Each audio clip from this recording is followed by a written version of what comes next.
Growing fears a COVID-19 lockdown will be imposed on China's Guangzhou.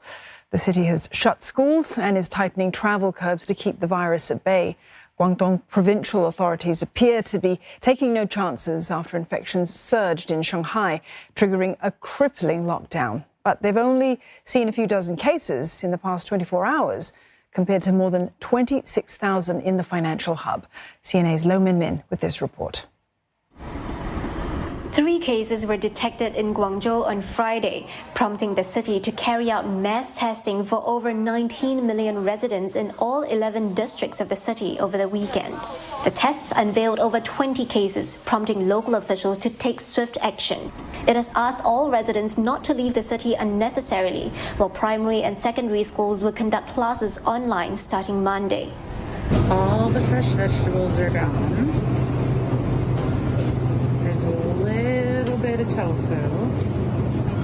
The meat's pretty wiped out. Seafood's pretty wiped out. Nothing fresh. Nothing fresh. Nothing fresh. There's oil. If you go to a actual grocery store, then it definitely looks pretty bleak. But if I just walk up and down the streets, then I still see people. But even on the weekend, the fresh market was the most people I've ever seen there before. Ms. Chandra, who works as a science teacher in Guangzhou, said the sudden announcement has triggered panic buying across the city over fears of an impending lockdown. Fears that were exacerbated by the situation in Shanghai, where authorities gave less than a day's notice before locking down the east side of the city. It's hard to know what to expect because it keeps changing every second. And so I think for our teachers, at least, that's the part that we find more stressful, just because it's hard to anticipate what's going to happen. And obviously nobody wants a lockdown, but everybody's anticipating that will happen. Some malls, excluding its supermarkets, are closed until April 15. According to state media reports, all districts in Guangzhou have taken measures to ensure sufficient supply of daily necessities. Some districts even doubling the supply of eggs and meat in anticipation of spiking demand. Selected compounds in Baiyun district in Guangzhou are already under lockdown. One Chinese resident told CNA her 1-week lockdown came as a shock after a close contact was discovered in a building nearby. So this is the first floor of our building.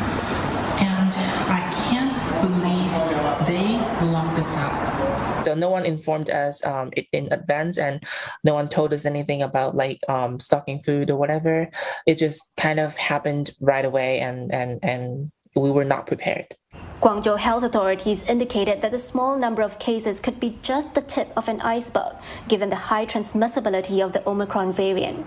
This as Shanghai broke daily infection records for the 10th straight day on Monday, with over 26,000 new cases after 6 rounds of mass testing. Since the lockdown in March, China has doubled down on its dynamic zero-COVID strategy. Vice Premier Sun Chunlan has been here in Shanghai for over a week, saying on Sunday that more efforts must be made to uncover cases quickly.